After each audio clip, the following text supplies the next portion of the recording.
How you doing? My sunburned face is back from Florida. That was not a vacation at all, by the way. Sweating your guts out on the roof and on the house is not what I call a vacation. I was brought up not with an education, but they learned me stuff. And by learning stuff, I mean indoctrination. And when I was young, I spent an enormous amount of time in the library. And I had an innate sixth sense that was extremely strong, and I knew that the crap that I was being taught was rubbish, nonsense, and BS. Fundamentally, I knew, and to me, this seems blatantly obvious, but apparently it's not obvious to everybody else, is that the universe must be irreducibly simple, not necessarily simplex. In complexity, of course, things are not simple at all. But the fundamental foundation of things is undeniably simple. But all the stuff that I was taught, and the same garbage that you were taught, was indoctrination. It was not how the universe works. An undeniable fact also is that every epoch of science, and sometimes it's like 20 years, and sometimes it's 30 years, and during the Dark Ages, an epoch of science, where you basically had everybody kind of agreeing on something, was as long as, I think, up to like 200 or 300 years, and in ancient times it could have been even 1,000 years. Of course, making a lot of advances recently, but the same thing, whether it be 20 years or 50 or 100 or 1,000 years, the fact is that science itself agreed that they knew what the hell was going on. They knew how the universe worked. Mostly it was based in religious nonsense, of course. Doesn't matter if it was heliocentric, it doesn't matter what it was. They always knew that they were right. It's like, we nailed it, we got it down now, we know what's going on. And a period of time afterwards, like, yeah, we didn't know what we're completely, and right now is absolutely no different. We're suffering under a cult of atomism. The ancient Greeks actually suffered under atomism before. And by the way, I need to be very specific. I at no point in time ever denied atoms. Atomism itself, the refutation or the downputting of atomism, is not a denial of atoms. It is a false philosophy, a viewpoint on cosmic mechanics, which is palpably incorrect. No branch of science has ever defined the term field. I'll do it for you very simply right now, by the way. A field is an ether perturbation modality. But science never defined a field. The refutation of atomism is a denial that everything is a bumping particle interaction, mutual particle interaction. And by the way, this sounds completely ludicrous, but it's absolutely true, and you could do a Google search or a Bing search on this to validate it, is that all modern science, and this is a fact, it sounds crazy, but this is what they believe. They think that what's going on between magnets, whether that be repulsive or accelerative, is an exchange of virtual photons. Something that has never been observed, never been documented, is completely a conceptual fabrication to make equations balance out. These things don't exist. It would be as ludicrous as saying unicorns and leprechauns, microscopic ones, are flying back and forth between virtual photons. I have a book here, and I'm not trying to single out the author. And there are many, many books like this, talking about cosmic mechanics. And the title of this book is The Elegant Universe. And I'm really not trying to single out this author. He's done some TV shows for Nova, I think one at least. I remember seeing it. Within the pages of this book on the Elegant Universe, and I've been through this book cover to cover, and of course it reads like the Marx Brothers and somebody that's drunk or high, or drunk and high, is the most ludicrous, nonsensical, poppycock, rubbish, twaddle, insanity, illogical, abstruse conceptual fabrications. It's basically a fantasy novel. This is not science, and by science I actually mean techne. The original connotation and denotation of science, both Aristotelian, Pythagorean, and Platonic, which is the quest for truth. This is a religion. This is poppycock based upon mental machinations. This, if you were to believe this book, and I don't want to show the author, you could look the book up. I'm not trying to single out the author. He was brainwashed, like they tried to brainwash me, but I was too smart to be brainwashed, with rubbish and nonsense. This paints Mother Nature as a cross-eyed hooker on crack. Literally, she's an insane whack job with a bag of magic bumping particles. The universe is elegant, yet stuff like this paints the universe as complete insanity, fairy tale twaddle, complete ludicrous insanity. Everything in cosmic mechanics is irreducible to a very few simple points: capacitance, resistance, magnetic permeability, and dielectric permittivity. Everything is either force and motion, inertia and acceleration. There's only two dimensions: the dimensions of Cartesian space and anti-Cartesian. You can say subspace, you could say counter space. Doesn't matter what term you use for it. There's only two dimensions, and these two dimensions, of course, follow respectively the dimensions of force and motion, and the dimensions, which is an anti-dimension. Kind of creating a word there, but it's extremely accurately put to speak of it as an anti-dimensional. Dimensional, of course, we're talking about mass and magnitude. When you actually have mass and magnitude, then you have the creation of something else which does not exist, which is time. All ancient cultures spoke of time as the number 4, and the only number missing in the first 5 digits of the Fibonacci sequence is the number 4. 1, 1, 2, 3, 5, 8, 13, so on and so on. 1, 1, 2, 3, 5. Let's go over that again. 1, 1, 2, 3, 5. Time doesn't exist, but I'm not here to talk about time.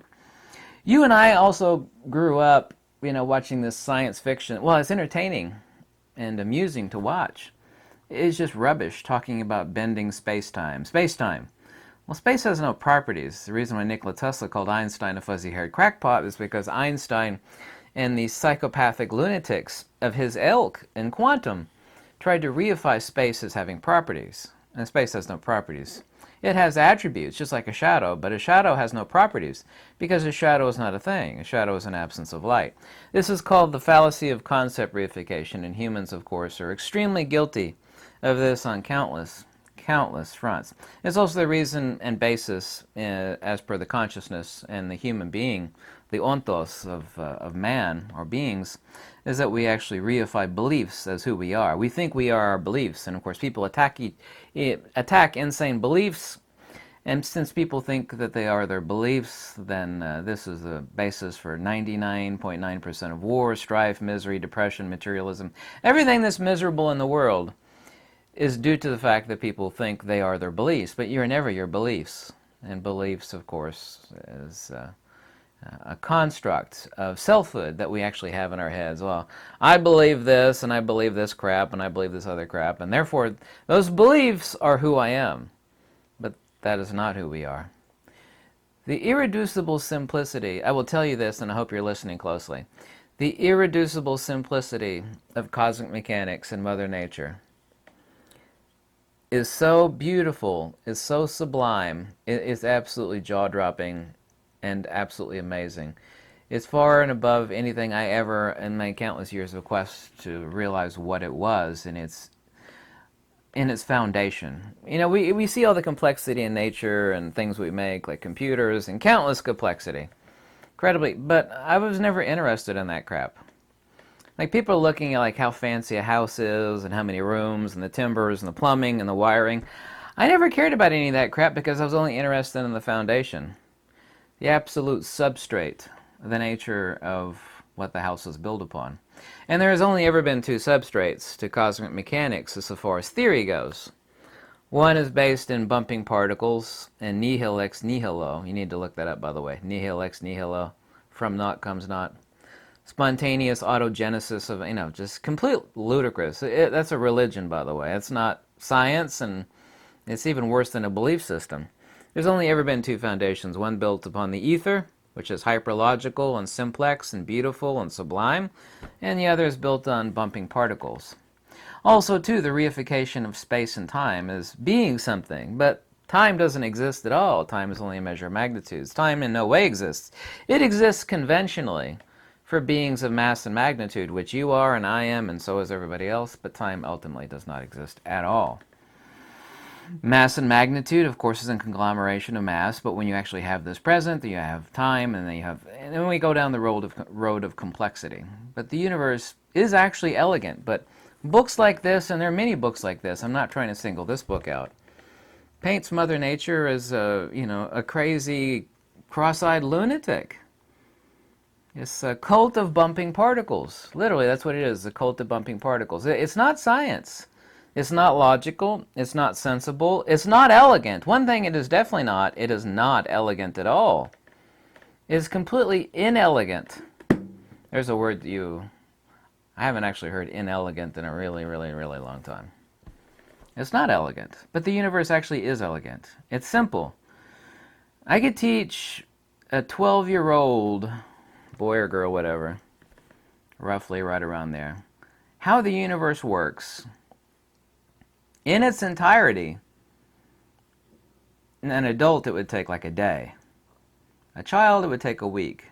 You could teach them the fundamental mechanics of the entire universe. I could, not you.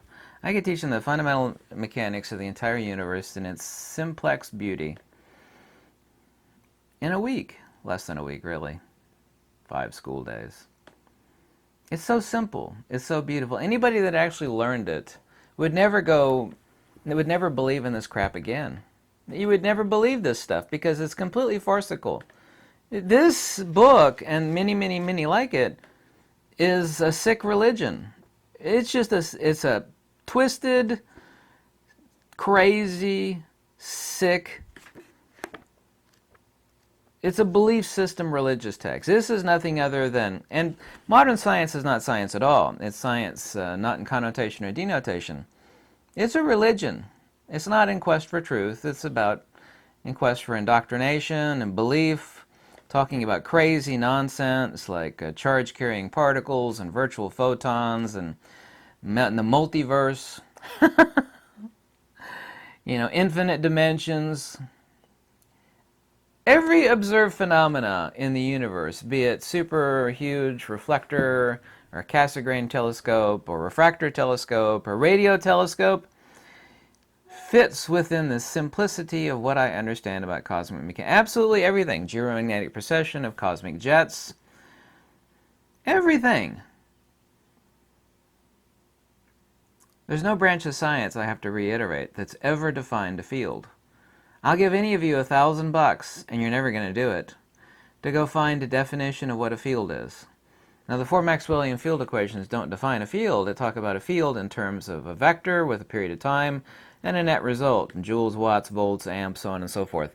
They don't define a field, or the ancient Greek word kora. Yeah.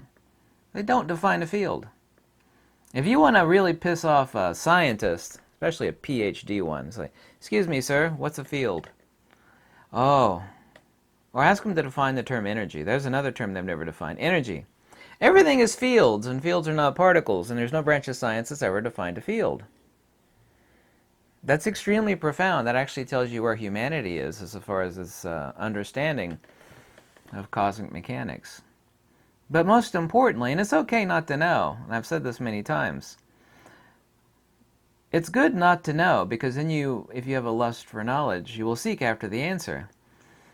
But this sick cult, and it's multispectral, this crazy sick cult, I'm not singling this book out, this sick cult thinks it knows the answers to things. And when you think, and this is an undeniable fact, listen closely, when you think you know the answer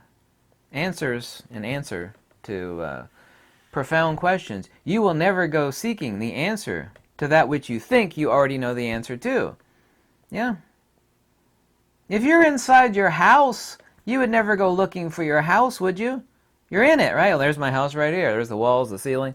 You would never look for it. These people are the same way. They think they sit inside the house of the answer to XYZ question of cosmic mechanics. They don't go looking for the answers because they think, there it is. I know it. That's why these people are intellectually stifled, and they are depleted. Not depleted. Depleted would mean they had it to begin with. They are absent of wisdom. They have no common sense. They're barely intelligent. They've built an insane belief system based upon rubbish and poppycock. Anyway, I'll make this video short and sweet. Thanks so much for watching, and lux e veritas. Okay, bye.